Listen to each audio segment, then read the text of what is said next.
Yup. Welcome back to Eddie Ed TV Man. It's your man Eddie Ed back with another live stream. We got a Halloween live stream for you guys tonight.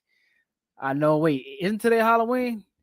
Aren't people doing Halloween trick or treating? But yeah, man. Welcome to another live stream. Glad to be back with you guys. Whew, we are here. Let me check something real quick. Now, I don't know if you guys noticed, I'm not wearing the headphones tonight. I am actually the headphones are here, but it's broken. I broke the headphones last weekend. I finally broke them totally. Oh well, one ear is totally broken, and as you see, I tried to tape it on. My wife was helping me trying to tape it on. We had a show with on one of my other channels, Holy Duo on YouTube.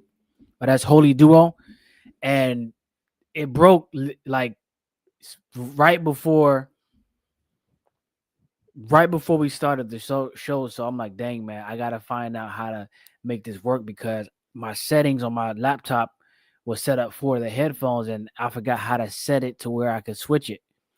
So anyway, long story short, long situation short, I tried to tape the headphones to my ear, and you can go watch our recent show on Holy Duo, and you can see me holding my headset like this the whole time, trying to keep it on my ear. It was pretty crazy, but you know, I did what I had to do.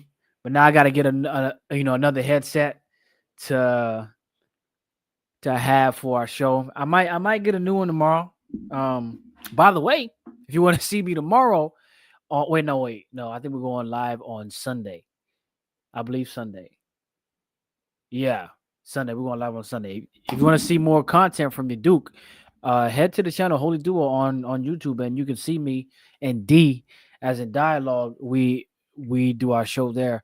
On We're doing it on Sunday at 3:30 p.m. Eastern Standard Time. So if you want to catch more content over there, let's do it. Let's go.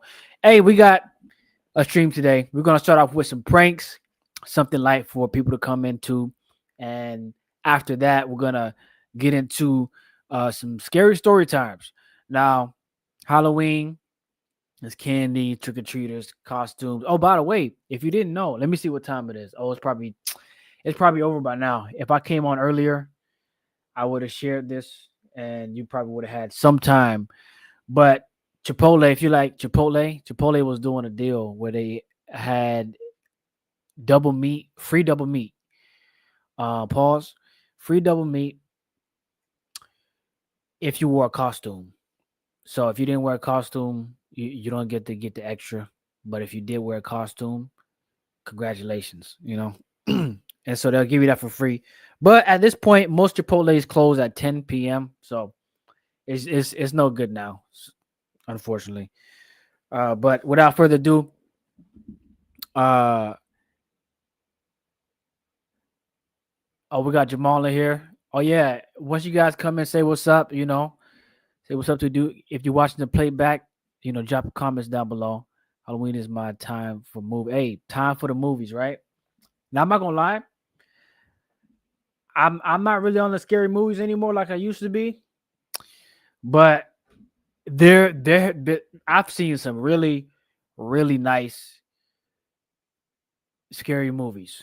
Um, probably my top favorite Halloween movie is Halloween. That's probably like in my top three Halloween series. That's one of my favorite series. Um, I remember one night some years ago I watched the old version, like the one in like the 1990s. That one.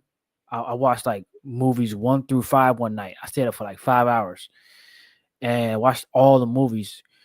And I was like, dang man, how am I gonna go to sleep?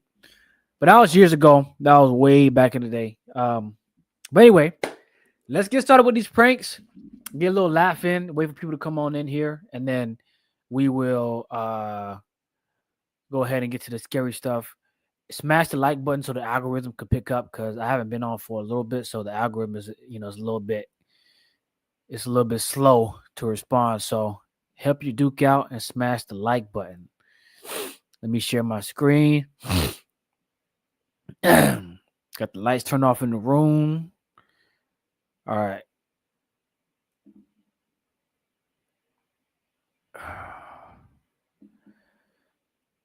All righty. Let me see here. All right. The price right there. Boom. No, that's not the one. It's the one right here. All right.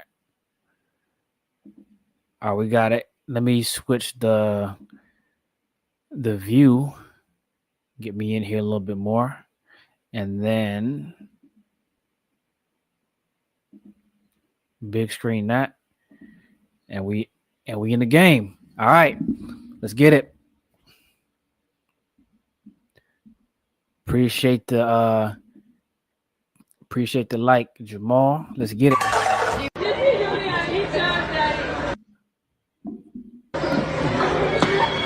Go ahead.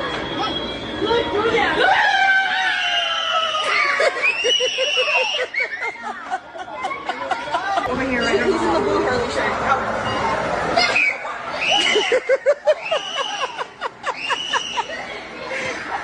His mom told him to do it, y'all. His mom told him to do it. Little kids scaring little kids. Hey, yo, hold on. Why nephew wearing tight shorts? Nah, son. Nah, they gotta give nephew some looser shorts right here. This is way too tight. I don't like that. Wait, is that a girl? Is that a girl? He made him cry. Oh, that's a boy. Nah, son. Oh.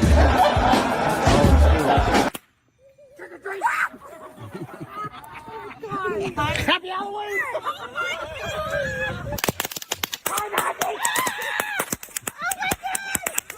Man, that is fire. Hey, Pedro. He got me.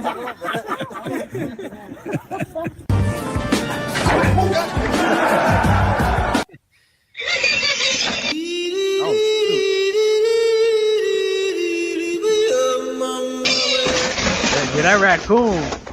Whoa! What the heck? Hold on. How did that? Maybe the raccoon pushed it out the way. Oh, the raccoon. Oh, shoot. Oh! Oh my god! Ah! Oh, I'm so sorry! Oh, I'm so sorry! Holy shit, are you okay? I'm so sorry, come here. Shake your hand, Listen.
Hold on, what? I think those are Rottweilers. Yep, those are like Rottweilers. Hey, back in the day, I had two Rottweilers, but at different times. We got one Rottweiler where it was like kind of half grown. It was like teenager age, and then I got one Rottweiler puppy. and both of the dogs were great dogs. But yeah, love Rottweilers.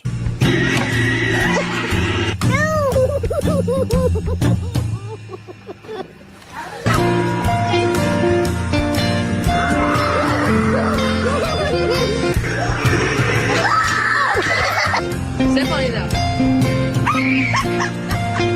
I've seen that one. That one.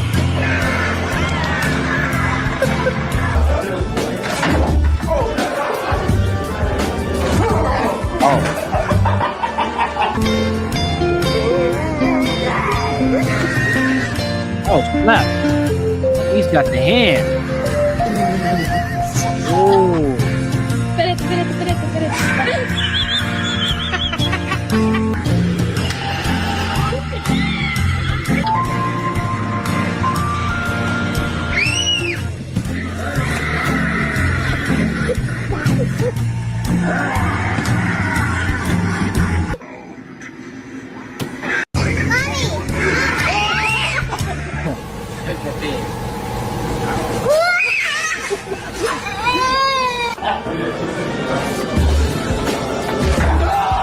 Man, if he would have dropped that plate, he would have been mad. Oh my God.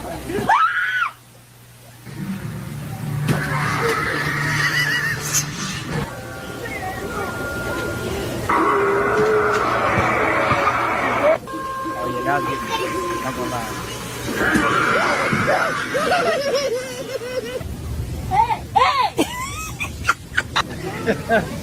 Hey, listen. Hey man, I'm not gonna get on him.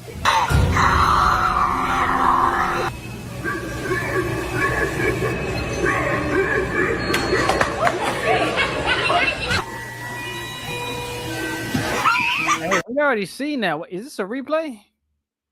We replaying the same? Okay, let's skip a little bit. I think they're replaying some of the same stuff.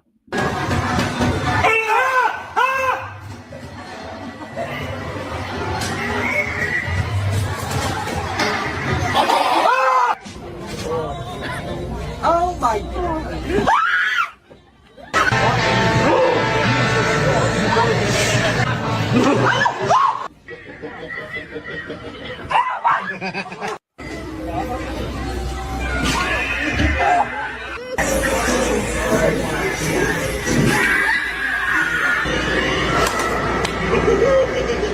He dropped so quick.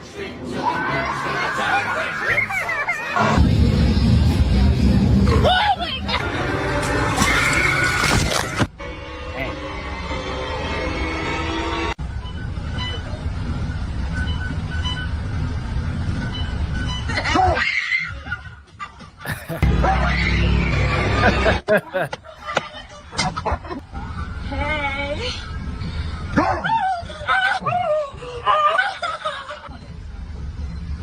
Oh shit.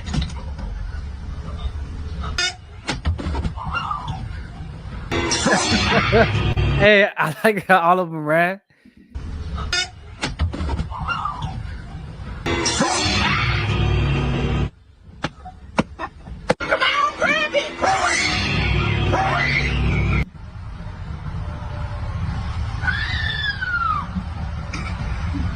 Is that a dude? You better man up. Got nobody gotta help you looking like that. Niggas, that's a must cut out.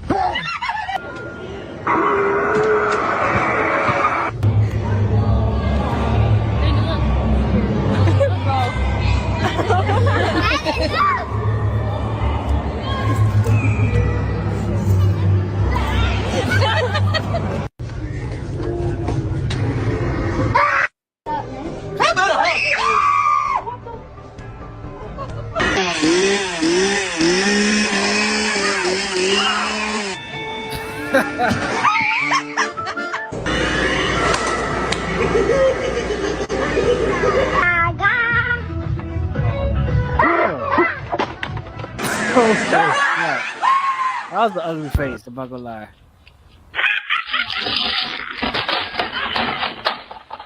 You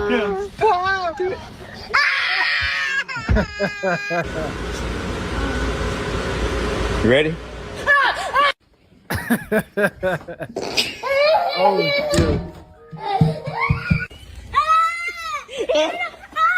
shoot.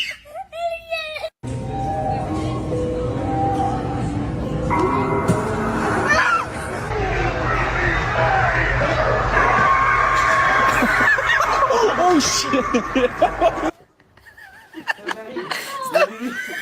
Il rentre dans la maison, qu'est-ce qu'il fait? No, don't go in. Oh no. Sorry, so sorry. I apologize. No, you're not going in their house.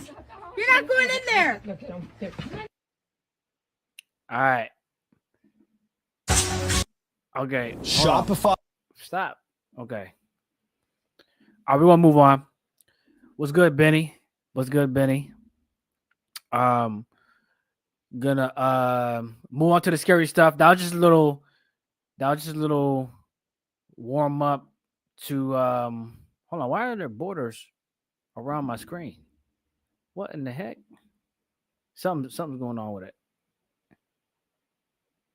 What? Anyway, let's go ahead and get to the scary stuff. We got we have a video from Sean Ryan. Sean Ryan, he does a podcast and he has a bunch of people. He's a military guy, but he brings on a special guest that tells a whole bunch of stories, and his name is Mr. Ballin. Mr. Ballin, I haven't really watched his stuff, enough, but he does cover a lot of scary stories, and he's a big scary story coverer, like kind of like Mr. Nightmare. So we're gonna hop in and we're gonna listen to some of his stories with Sean Ryan here. And he must be a good storyteller because he has 10.5 million subscribers. So they like him for a reason. So we're gonna check him out. I was put on by a younger cousin of mine that wanted me to do a reaction from his channel or from this channel. So I'm finally getting to it, and I think it's going to be an interesting one. So let's go ahead and tune into Mr. Ballin or Ballin. I don't know how to pronounce it, but yeah, let's go ahead and check it out. Now they're going to go to a specific location as well. So we're also going to see that. So it's going to be interesting. I'm kind of curious to see how this goes right here. Did I share the right screen? I shared the wrong screen. Okay. All right. This is the right screen. All right. We are here. Let me widescreen it. We are good to go. Oh, if you haven't already, go ahead and grab your snacks. Whatever snack you like watching or snack you like eating while you're watching a movie or something like that. I only have water today. But anyway, let's get started.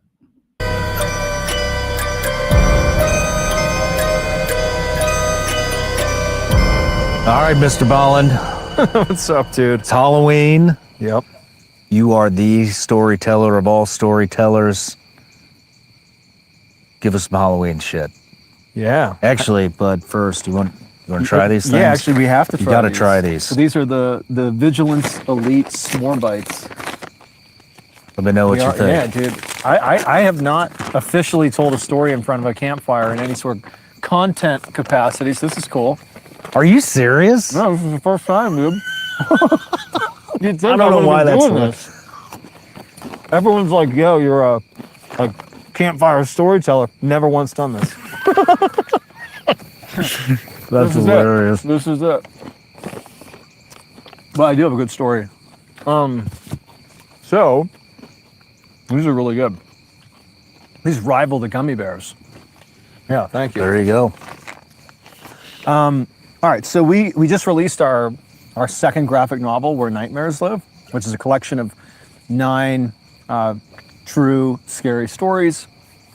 And one of the stories that I tell in there, it's called The Bell. So, sorry, but before we continue this, right?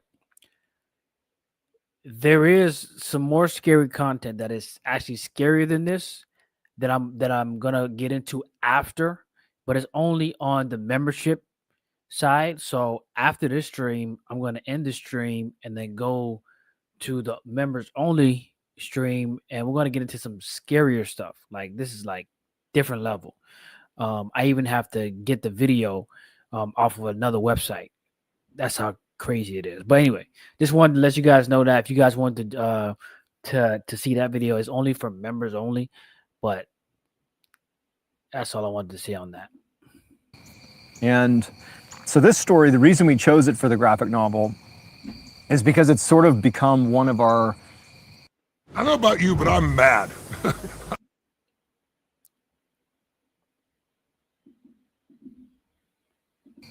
I don't know, fan favorites, if you will. Like there's a handful of stories that have sort of are talked about the most and are sort of memed quite a bit in the strange, dark, and mysterious community, and this is definitely one of them.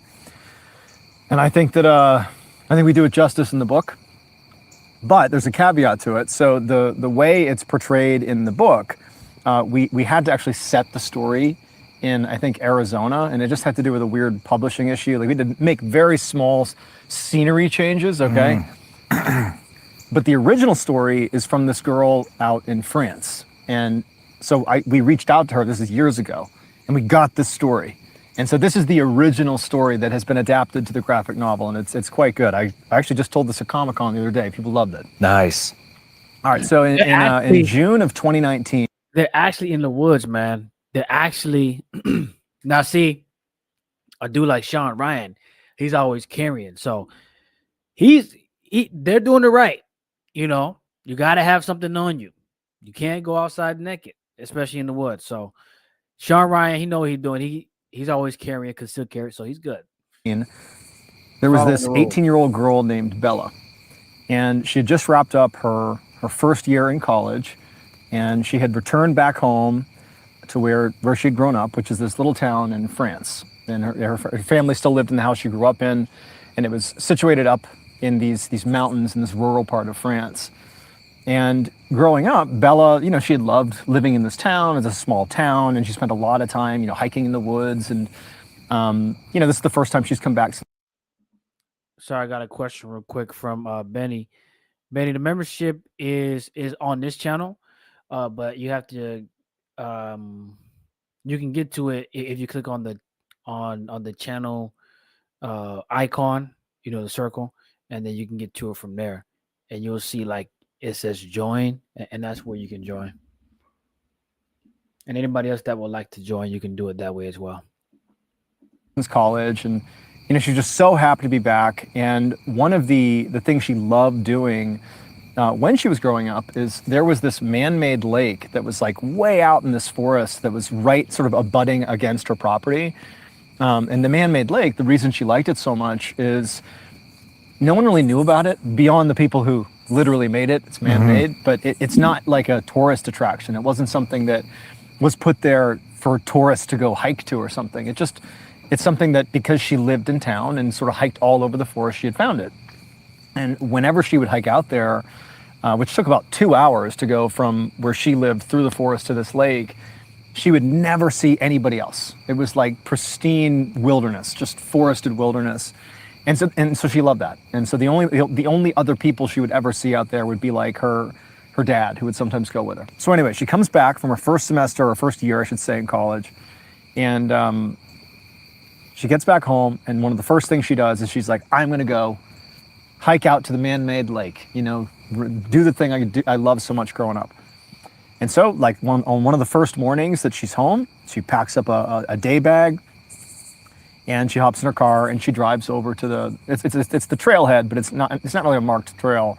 It's basically, she drove like 15 minutes away from her house to like the edge of this forest, and basically from the road, it just butted right up against the forest. She would just walk right in where she knew it started. And the way you get to this lake is you basically go 15 minutes into the forest where you find this stream. And then you walk along the stream for about, an hour and 15 minutes or so until you hit this east to west running river that sort of connects with the stream, and you turn left there and you go west and you follow that bigger river for like 20 minutes.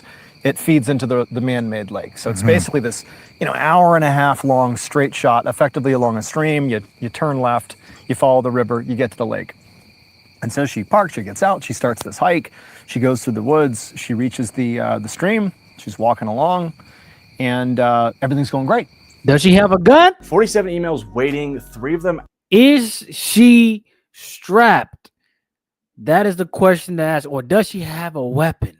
Preferably one that you can use long distance. But yeah. Oh, let me turn on the volume.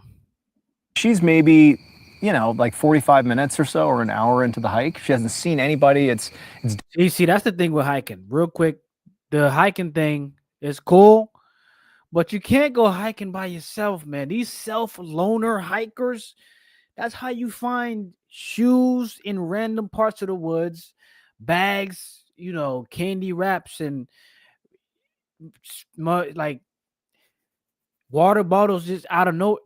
People go missing like that. You can't go solo dolo to the woods hiking, man. Anyway. Daytime.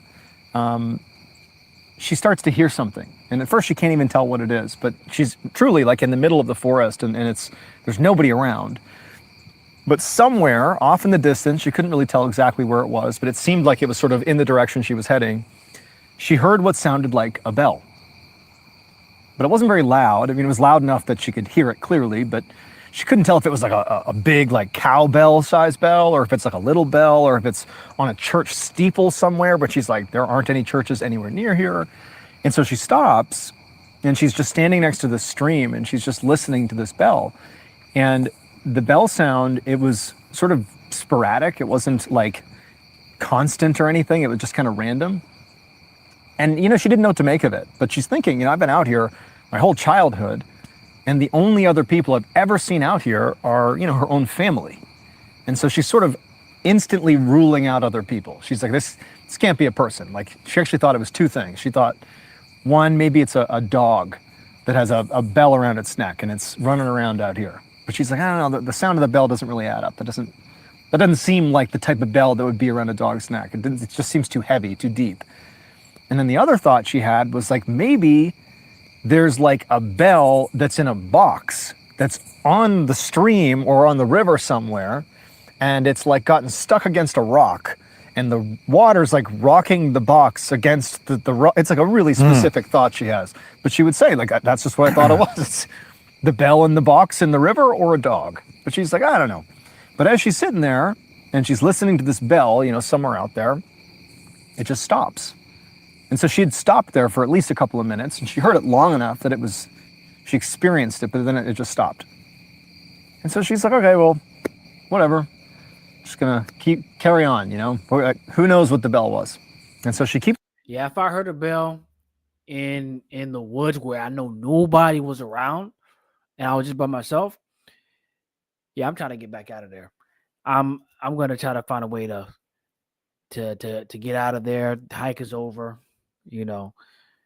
Especially if you're by yourself and no one's there, like no one lives there, but somebody's there. No, that's just a little bit uncomfortable. I'm gonna have to get out of there. Drop your thoughts of what you would do in that situation, because me personally, hearing sounds where nobody should be, but I'm hearing like a human sound, I might have to get up out of there. Walking straight along, basically forgets about the bell, but maybe like 15 minutes before reaching the east to west running river. So she's getting close to the lake at this point. Okay, she hasn't heard the bell again. That was, 20 minutes earlier. But she looks up ahead, and off to the side of this stream she's walking along, she sees something on the ground. And she doesn't know what it is. And, there's a little goat trail that it looks like a goat trail that follows the stream, and it's basically on the trail. And it's like this dark mass that's on the ground. And so she walks up to it, there's nobody around, the bell sound's gone, and she finds it's an animal. It's a dead animal. It's a beaver. And at first, animals die out here. There are animals out here. She wasn't overthinking it.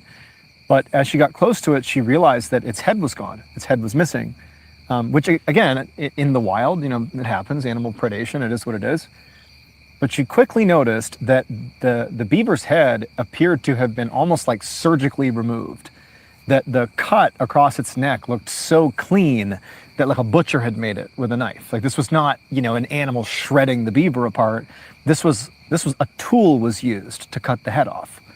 And so that Appreciate the join, Benny. Welcome to Duke Nation, man. goes through her head. So the first thing she thinks after that is, that's weird, but she kicks it with her foot and she feels it's kind of like still, it's not rigid yet. Rigor mortis hasn't set in. And she's thinking, oh my gosh, I've stumbled across some other predator's prey. They were in the process of like maybe eating this thing, heard me, and it scattered off. It's fresh. It's fresh, and she doesn't smell like decomposing or anything. And so she starts to worry that there's like, some, knife-wielding bear or something in the wool, or whatever. She doesn't know what it is, but there's some predator nearby that's like killed this beaver. But again, she's thinking it's weird that its head has been removed so surgically. We have got to the point where literally anybody. Yeah, it's some kind of demonic activity going on, some kind of ritual or something, man. That is just nobody would detach a head surgically like that. That is weird. But after a minute or two, she just kind of convinces herself that, like, you know what, I'm in the wild. It's a dead animal in the wild. Yeah, it's weird, but not that big of a deal. Mm-hmm. And so she just decides to walk on and just forget about the beaver. And so she walks the next 15 minutes or so. She meets the east to west running river. She turns, she follows the east to west running river to the man-made lake. She has a nice time, sightseeing and doing exactly what she wanted to do. And then, at a certain point, she turns around and begins to retrace her steps. And so she walks back along the river. She turns, she gets back on the stream. And as she's walking, 15 minutes goes by. There's the beaver. The predator has not come back to claim it. No one seems to have claimed it. It's just, it's just here. She did think that was a little bit odd. Like if something killed it, probably would have taken it by now. But either way, it's still here. Walks past the beaver carcass and just continues her walk all the way, the hour and a half from there, all the way back to the road. She gets in her car. She drives home. Overall, successful day. Okay. Weird bell, Nice. fine. Weird beaver, fine. But overall, normal day. All right. So she's at home for the next week, and she visits her family, and she does all these different things. But after a week goes by, she's sort of bored. She's home. The novelty of being home from college is sort of worn off, and she's sort of bored. And on a night, this is a week after this hiking trip she's just been on. Oh my gosh. It's a night. She's at her house, and she's just bored. And she's like, you know what? I'm gonna go back to the man-made lake. I just love it. Oh my goodness, she's going back. I knew it. I knew she was gonna try to go back after he said she was bored. Don't do investigative discovery, okay? Don't do this, man. Ah, my God. Well, she must have survived, but still, like this is what we can't do it. Like if we see something strange, and even with a group of people, I don't think I would want to go back, but especially not by yourself. I would say, don't go back and try to see. Oh, let me go back and no, you don't want to go back and do nothing. Don't go back, man. And now she's going back. So let's see what happens. Out there, I love hiking. I'm gonna go for a hike. However, remember it takes 2 hours just to get to the lake, and then however long you're going to be there, and then 2 hours to get back, and that's assuming no setbacks at all. And she decides to head out at like 5-6 o'clock at night. And sundown I think was 8 o'clock that night. So basically, if she rushed, I think it was 9 o'clock. She basically had 3 hours until sundown. It takes 4 hours to do it. And so she was like, I'll hustle in there, I'll see the lake, and I'll hustle back, and it'll just be like sort of it'll be more exercise than sightseeing, if anything. And she's done this hike so many times. Appreciate the light, Rob. She's not concerned about doing the trip. She's done this 100 times. She knows exactly what she's doing. But in addition to it getting dark out, there was a storm in the area. Hadn't started raining yet, but there was a chance of a thunderstorm that night.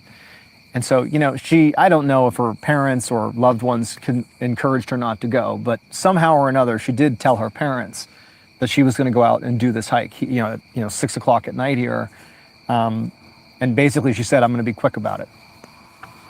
And so she leaves her house, and she drives over to the same drop-off spot. She gets out, and it's starting to get dark, but not dark yet. She hikes into the forest, and she starts walking, and she gets to the stream, and she's walking along the stream. She's making good time. Everything's fine. There's nothing weird happening, and she gets all the way up to where the beaver is, and sure enough, the beaver it's still there. And in fact, it looked like it was decomposing somewhat. It had decomposed the amount you would expect. It sort of looked like it's been sitting here this whole time. She's thinking it's still odd that no one's claimed it. Nothing has claimed it, but either way, here it is. By the time she reaches the beaver, though, it's really starting to get dark out, which was expected, but also it's starting to rain. And the beaver is about 45 minutes from the lake. It's 15 minutes to the river, 30 minutes to the lake from there. And so it's starting to get dark. It's starting to rain. No. And so she's sort of reached a point at the beaver where she needs to make a decision. Am I going to keep going or not? And she decides that, you know what, screw it. I'm going to keep going. I'm so close. I just want to get there and I'll turn around. And so from the beaver, she starts hustling, practically running to the river. But the sky, it really just like opens up, and it's like thunderstorm, lightning. It's completely downpouring. She still makes that turn at the east-west river, and she's like running, trying to get to the man-made lake. But she's realizing, like, what am I doing this for? Like, it's becoming pretty dangerous what I'm doing. Very dangerous. It's over an hour's hike back. I could fall, I could get hurt. Like, this isn't worth it. And what's the point to just say I went to the lake? So she gets, halfway down the east-west river before she's like, okay, I'm just gonna mail it in, turn around, retrace my steps, and head back home. So she turns around. It's literally just pure downpour at this point, and it's basically as dark as it is right now. And so she goes back to where the river meets with the stream.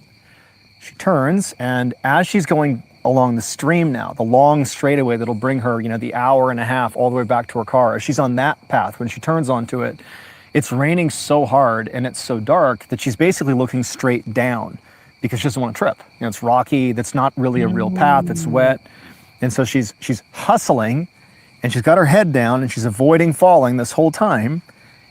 And she gets to where the beaver is. But she's not thinking that. She just gets to the point where the beaver is, and she's moving along as fast and as carefully as she can. And at some point, something hits her in the head. And she just like stops, and she looks up, and it's the beaver. The beaver is strung from a branch, suspended over the trail. It was tied up, basically hovering over the trail, like a trap you'd walk into. And it's got its head back, but the head is stitched onto its paws, positioned in front of its body like this. Holy shit. And it's decomposing, and so it's like slimy and gross, and she's walked square into it. But think about the implication here. When she came through 15 minutes ago, the dead beaver was right there on the ground. She's only been gone for like 15 minutes or so. Oh, somebody's watching. It's dark out. It's thunder and lightning out. She's over an hour away from her car in the middle of the forest. And this dead beaver is now suspended above the trail. It had to have happened. Did I see somebody behind them in the woods in the dark? Because they're really in the woods right now. And I thought I saw something, but it just might be me. In the last 15 minutes. 42 years old now. For the last 10 years, I've been getting paid 10, 15. Ryan or Sean. Figuring out what she's going to do, from somewhere in her periphery, she hears a bell. Begins to ring in the forest right near her. It's the same bell she heard a week ago. Yep. She has no idea the connection, but it's undeniable that this is so horrifying. And she immediately goes into this mindset of like, I can't run. Because if I try to run from here, I'm going to panic. I'm too far away to run. I have to like stay composed. And and then if you trip and twist the ankle, it's over. They got you. It's raining too loud for anybody to hear screams. It's over. You're going to get slaughtered at that point. So yeah, don't run. You got to be careful, but you got to be moving quick though at the same time.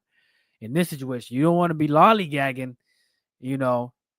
So she sidesteps the dangling carcass with its head, you know, doing her best not to panic that clearly somebody's watching this. Someone's watching me right now. It's dark enough that she really can't see into the forest, and she's hearing this bell sort of off in the distance as it seems to be moving closer to her.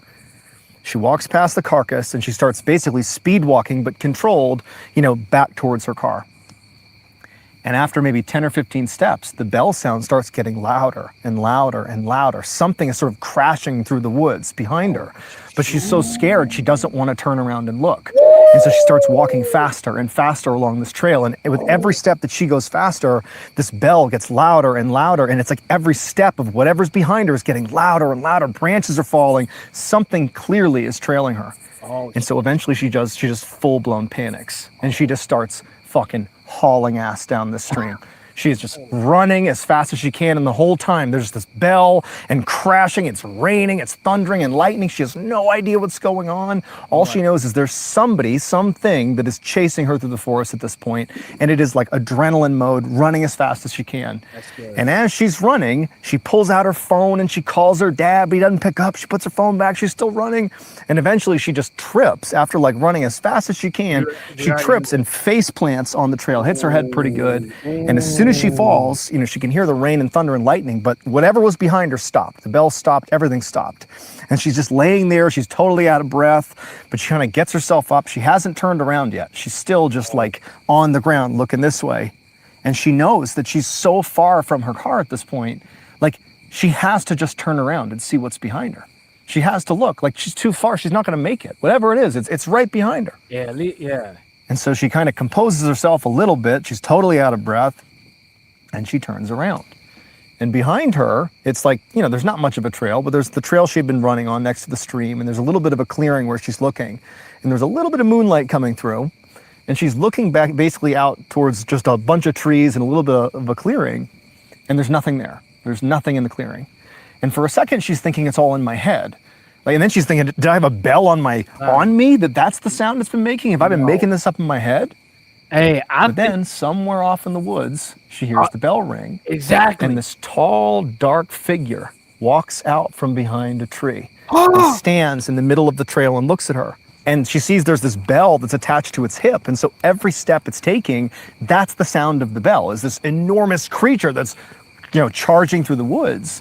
And so she doesn't even know what it is. She doesn't know if it's human. She doesn't know what's going on, but she just gets up, turns, and just keeps on running. She pulls out her phone, and this time when she calls her dad picks up. And so she's charging through the woods. Her dad's on the line. She's screaming at him, like, come to the pickup point. Someone's chasing me through the woods.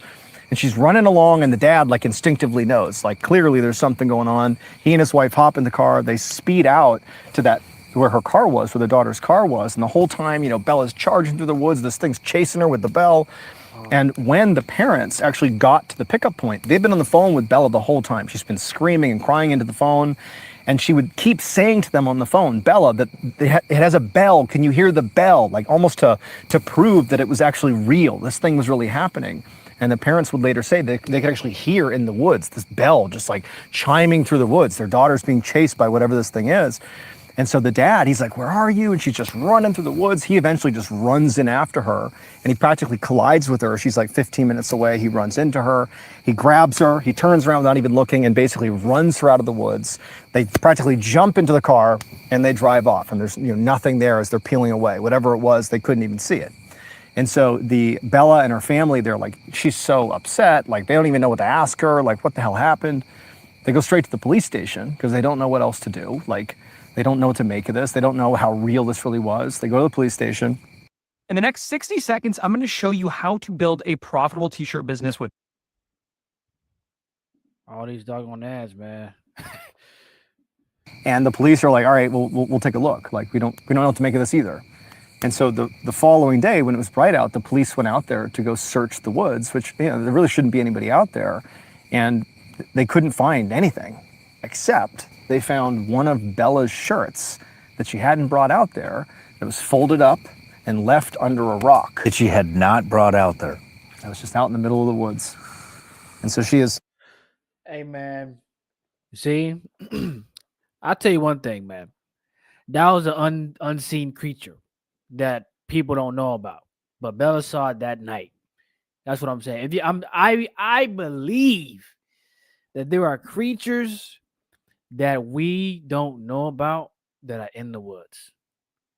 I'm not gonna say too much. I'm gonna save that discussion because we're gonna get into something very similar, but way more creepier in the next live stream after this one. And I'm just gonna say it like those creatures that are unknown are real. We have a lot of people coming out even now talking about how they had experiences in meeting these type of creatures or encounters. That's what I'm looking for. They had encounters, and it gets really strange. So yeah, this is pretty crazy to hear. And then the thing is, like, to find footage of these type of creatures is super hard because a lot of people through their testimonies of these encounters say like their devices would either black out or not have like memory. So they will record something and it either won't be there anymore, or when they're trying to record, the device is like dead. And these devices that they have with them, they say they will be charged like, really, like really charged enough, at least 50% and above. But as soon as they try, it's just like the energy's drained. It's dead. So it's a lot of details that these testimonials of these type of encounters bring out. But a lot of this information isn't available. There's a reason for that. But let's go ahead and continue the story. Let's see what happens. She has not returned since. And so that is the Belle story. What the? So yeah, just some tall dude with a bell on his hip just running around in the woods apparently. What do you make of the shirt? I don't know, man. I feel like that part, it's hard to verify it. I feel like that's a great add to the story, but that's what was said. So, but either way, I mean, the police report does say there was a shirt. You talked to this girl though. Yeah, 5 years ago. And part of the issue was for the version now, we couldn't re-talk to her. We had to rely on the conversation we had 5 years earlier. But yeah, dude, it's the crazy part with that story is it wasn't like a viral Reddit story. Sometimes you'll see these like crazy stories go viral on Reddit and you're like, all right, like there was that crazy story about like the staircase in the woods. Have you heard of it? No. There was a period of time in like the 2022 timeframe, I think, where there was this like folklorish story about, oh, have you seen a stairway in the woods? And it's like this idea that like out in the forests of the world, there are these just random staircases that go nowhere, and there's all this folklore around it, but it's just like a viral made up thing. Her story, nobody was reading it. It was like her personal testimony, and when I spoke to her, she was just so shaken up by it. It was like, damn, like this feels like you're just getting the shit off your chest and that you don't know how to make sense of whatever happened to you. And so it struck me that even if all it was is like some person in the woods with a bell on their hip chasing after them, I don't know, it's pretty terrifying. But I wouldn't. What's with the beaver? I don't know. Yeah, like what happened? If we assume, this figure, this person, this thing is responsible, like I guess, they killed the beaver and cut its head off with like a tool. I don't know. Fuck, man. A lot of unknowns. Wild. So that's in the book along with 8 other stories of similar ilk, that are just sort of creepy and, nightmarish. But yeah, no, there's lots of crazy stories out there, man. Hey, Tone, why should people come to... Lots of crazy stories out there. And yeah, man. Oh, yo. Oh, that's fake.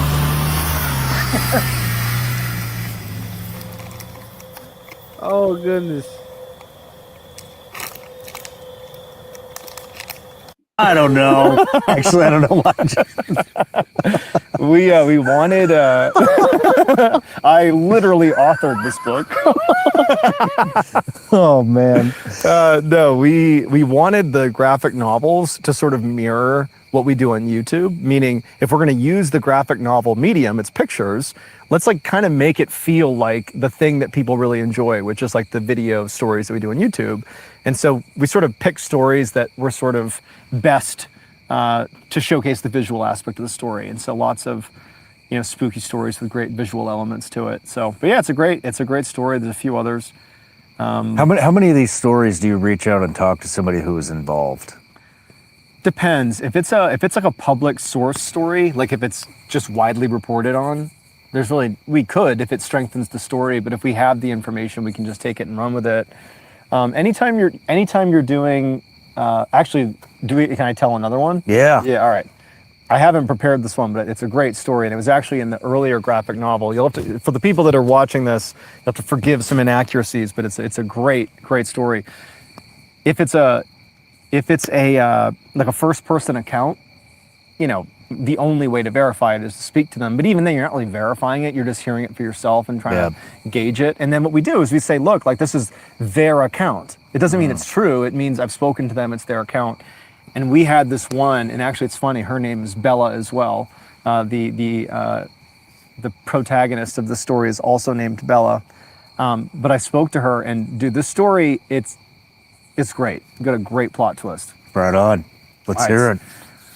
This one, the title of it is Thorns, and it was put in our first graphic novel, which, you know, it's comparable to the novel we just released. So if you're interested, it's in the first one. All right, so there's this girl named Bella. Might be Belle. Anyway, we're gonna call her Bella. So Bella, she grew up in Germany, in this like quaint little village in Germany, and growing up, you know, a big part of her childhood is she would go to summer camp. Like it was a sleepaway camp, you know, for a couple of weeks in the summer. All her friends went, and it was right near their village out in the forest, and it was like it almost felt like a theater camp. You know, they'd go and they'd sleep away, and there'd be games and stuff. But they'd also put on performances and like plays and stuff. But it was like a really big part of her childhood. And then the sort of rite of passage for the kids that typically went to this camp is they would, after being a student, what's the name? A camp goer, whatever. A camper. A camper, that's the word. After being a camper, it was pretty common for folks to become camp counselors, especially in their college years. And that was sort of the cycle of life of this camp. And so Bella, she was about to go to college. It was her senior year, summer, before she's going to college, and she had reached the age where she couldn't be a camper anymore, nor did she really want to be. It was her first year of being a counselor. And she was actually really excited at the prospect of being a counselor, because this is, again, like something that matters a lot to her, and all her friends were going to be counselors as well. And so that summer, on the start of the camp, you know, she and the rest of the counselors showed up early, and they helped set up all the different little cabins in the woods. There's like a little lake nearby, and you know they set up all the different like stations the kids would be playing at over the week. Like help prep the camp. And then the kids finally arrived on the first day, and it's like all these happy little kids running around, and Bella and all the counselors. It was great. They got to like give these kids the experience that they had growing up, and it was a multi-day camp. And then at night, on this first night, after the kids all were ushered into their various cabins and were finally asleep, it was tradition amongst the counselors, especially I guess on the first night of camp, to actually not sleep in the cabin with the kids, to like put the kids to bed, and then the counselors, they go out in the woods, they basically party and then crash in the woods. It's like great for the kids. So they abandoned the children in the cabins. But they so the kids are all in their cabin, and she and the other counselors, they head out into the woods. And so the cabins where the kids are, it's all been cleared, and so they barely go into the tree line, and they set up their cots and their tents and stuff. And you know, Bella was having a great time. Everyone's like having some drinks. They're just like laughing, and at a certain point, you know, they had enough fun, and they decided it was time to go to sleep. And so Bella, she had her cot laid out. It was like a metal cot, and it was inside of this tent. And she just felt it was like really uncomfortable sleeping in the tent, because the tent was sort of low and the cot was raised. And so she was like very close to the material. It was very hot. And so she, like a lot of the other camp counselors, had just done away with the tent finally and just literally was just sleeping out in the open, just on her cot. And so Bella eventually, alongside many other counselors, falls asleep. And she starts having this unbelievably vivid dream. She dreams that she's in this like almost like an apocalypse, like an apocalypse scene where she's looking out at this city skyline, but all the buildings are sort of like deteriorating and the ground is mostly sand. Like it's almost like you're out in the desert and there's like this city in the middle of the desert, but instead of it being an oasis, it's like whatever the opposite of an oasis is, like crumbling, death, destruction. Yeah, and I don't trust standing sort of shoulder to shoulder in front of the city skyline, but pretty far away from her is, imagine like back in the day when armies used to stand and face each other and fight hand-to-hand combat. They would like line up and charge at each other. She was looking at what looked almost like an army of people standing there, not moving, staring up at her like they were poised to attack her or something. And as she's staring at this sort of apocalypto scene, she realizes that there's two people standing on either side of her, one on either side of her. It's these really big guys that are on either side of her. And she doesn't really know what they're doing, but she's not paying much attention to them. And as she's staring at the people out in front of her, she notices they start to move towards her. They're like walking towards her. And then eventually when they get close enough, she's staring at their faces and they all have like these horrible expressions on. They look terrifying. Like their eyes are wide, their mouths are like bleeding. It's like this horrifying thing. But as she's staring at this sea of people coming towards her, the guys on either side of her, they turn and they're looking at her now. They're both like basically looking at each other with her in the middle. And she realizes she can't move. She's like frozen. And so she can't even turn her head, but she's sort of looking out of the corner of her eyes at these two huge guys that are not really looking at her. They're kind of looking at each other, across from Bella. And then they pick something up sort of next to her and they raise it up over her head. So both men are holding on to something that's now situated above Bella's head, but she can't look up at it. She's just sort of obliquely aware that they're holding something over her head. And as she's like sort of dreading whatever's going to happen next, they begin to lower their arms. And then whatever they have, it touches her head. And immediately Bella feels this blinding, shooting pain in her head. And it feels so real. It's almost like she can feel it in real life. It's like she's sort of aware she's dreaming, but this feels so real.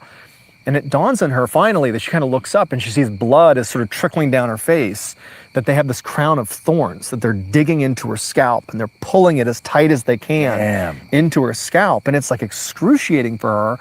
And finally, when she begins to be able to move her body again, and right as she does, she just lets out this horrible scream and then she wakes up. And she sits up and she's totally like, oh my God, like I'm okay. That was a fucking horrible dream. I'm okay.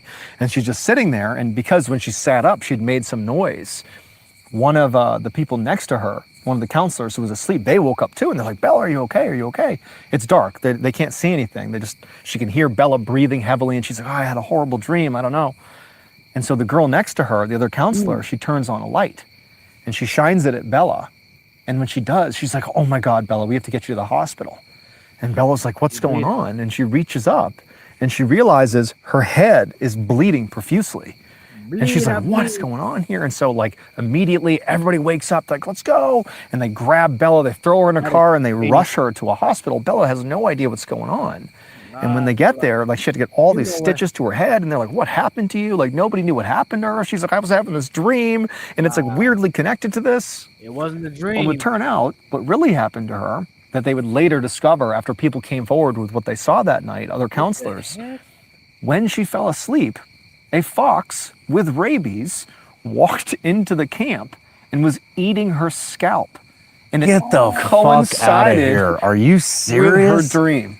Holy shit. Oh my goodness. And so when she got to they treated her for rabies immediately because they didn't know what it was. But sure enough, when the story got out to other counselors, one of the other counselors was like, yeah, there was a fox that kept coming back over to us and I kept having to shoo it away. And so the only explanation is while she was laying there, the fox was eating her head. Whoa. Oh, heck no, Whoa. man. So yeah, I talked to her. And The fox was nibbling on her head top. That is crazy. That right there. She was getting eaten a lot. Dang. She came out to a book signing and like signed a book. Of No her, kidding. Of her story, yeah. Yeah. Can't tell though. You can't tell. Dude, whoa. Yeah, dude. Damn. John Ballin, ladies and gentlemen. Thanks, bro. Mr. Ballin. Hell yeah. Get yourself some of these. Can people buy these? Oh, yeah. Oh, They can dude. buy 'em. Yeah, get yourself some s'more bites. S'more bites. That sounds delicious. Hey man, Mr. Ballin, man, that is just crazy. I can't even believe that that'll happen, like that. I don't even know. To be eaten alive by an animal, that's just got to be a different experience.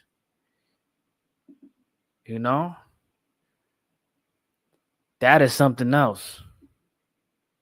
To be eaten alive while you're sleeping. So, cause look, I've had those dreams where it felt so real. Did you ever had the dream where it felt so real? You still had the emotions that you had in a dream.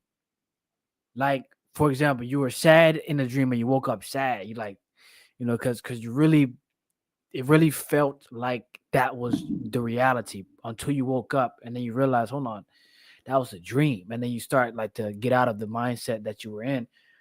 I've had plenty of those dreams where things felt really real, And I remember this one dream. I was so happy that I realized it was a dream because what happened in a dream is like I pretty much lost like everything, like like family, and I'm like, man, this is like this sucks.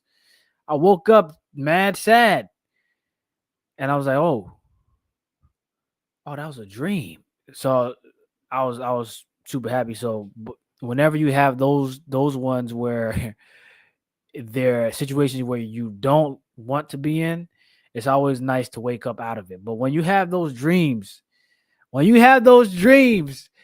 that you wish you can go back in, I get so mad. I'm like, man, I wanted to finish that dream. I wanted to complete. Just the other night, I didn't tell my wife this, but just the other night, I was dreaming about playing basketball, and the dream started off, and we had just started the basketball game, but then I moved in my sleep, and I got out of the dream right when we were starting. Like it was getting good, and I moved, and so I woke up out of it, but then I couldn't get back inside the dream, and I'm like, man, it was so late to it was late in the middle of the night, so I was too tired to be like, man, like to wake up and realize, but I was just like laying there. But I realized while I was laying there though that it was a dream, and I couldn't get back in it. So definitely plenty of dreams like that where like you want to get back into it. I mean, there's stuff where you talk about food, talk about anything that you like, So, but to be sleeping and be eating alive, that's crazy. And the question is, why didn't anybody help her? I mean, they saw the fox, right? Why would they? If they saw the fox go to her as she was sleeping, those aren't your guys. Those aren't your people, man. They are definitely not on your team, because how you gonna let somebody that you're watching over get biked up by a wild animal in front of your face without, like, I don't know. That was a little bit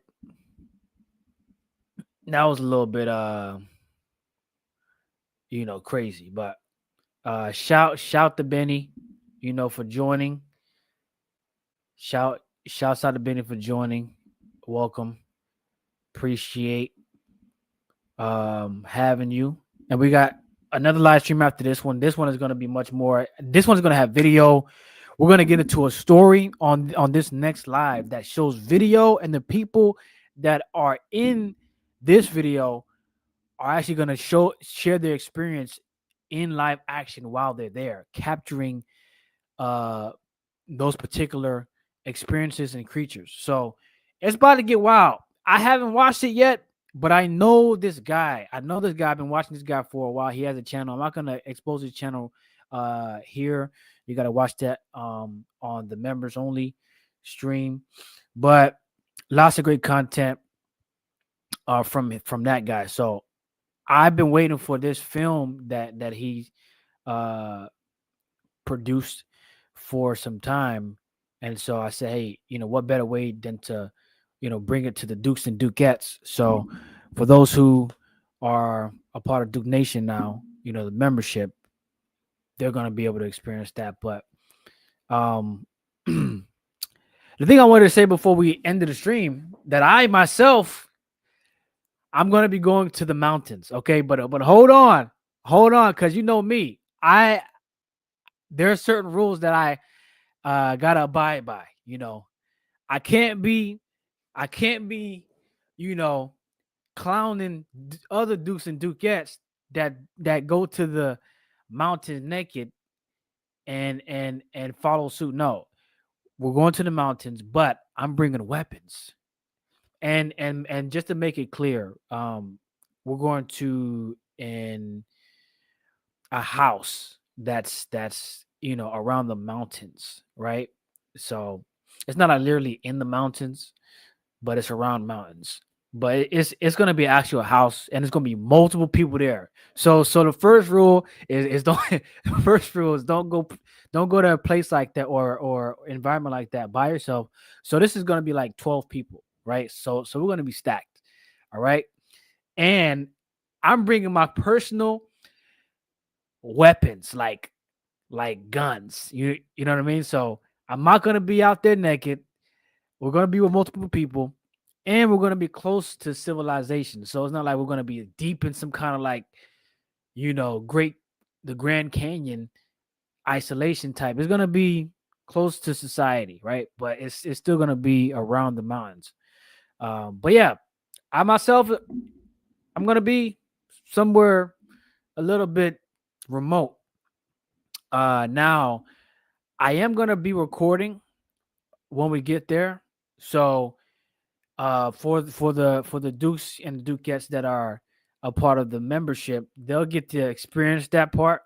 I'm gonna put it on there. I might do a short or so or a clip, put it here for everybody to see, but majority of the content is gonna be there. But I'm not going there to we're not going to investigate or find some kind of creature. That's not why we're going. We're going there for like a family vacay, right? So that's what it's for. I'm not trying to find anything in the woods. Matter of fact, if anybody wants to go hiking or whatever, I'm not really with the hiking personally, but we have to check it out. Meaning like I have to see like where we're gonna be first before I'm like, okay, let's go or not. It's most likely not. But if we're somewhere more like civilized, because I heard there the place we're going has a community center, so that should tell you more about like how civilized this place is. It's not like really remote. So this is like a neighbor. It might be some kind of neighborhood. I think it's like a neighborhood area that we're gonna be at. But anyway, so yeah, that's gonna happen next year. But content on that is gonna happen early next year. So content on that trip is gonna be produced, recorded, and I'll show you a couple of things, a couple scenery spots that we may touch on or see. So that's gonna be for that. If you're watching the playback, make sure you smash the like button. Also, if you are new to the channel and you haven't already, subscribe. It is free. If you want to join the membership, you're welcome to do so. There's going to be extra content, bonus content on there. And then majority of the 1,000 Ways episodes are now for members only. Due to a lot of copyright strikes and, demonetization, I said, let me just mark it for the Dukes and Dukettes. That way they can still see the videos and, it's specialized. So good thing we still have the channel up and running. But more Thousand Ways to Die episodes are also going to be coming on the channel as well. So stay tuned for that. I haven't really been recording those, but they will be on the membership only channel as well. I might drop some clips here for everybody to see as well, but not the full episode. But without further ado, man, appreciate you guys for watching this live. Next live is going to be for members. That's where we're going to get a little bit scarier. So definitely, if you're home by yourself, turn on all the lights. Okay. But without further ado, for the fourth time, I'm gonna catch you guys on the next live. If you want more content from your Duke, go to Holy Duo with me and D. That's our channel over there, and we go live every weekend now. We alternate between Sunday and Saturday, and this week is going to be Sunday. So check us out if you want more content. That's where I'm going to be. It's your man Eddie Ed. Catch you guys on the next live stream. Peace.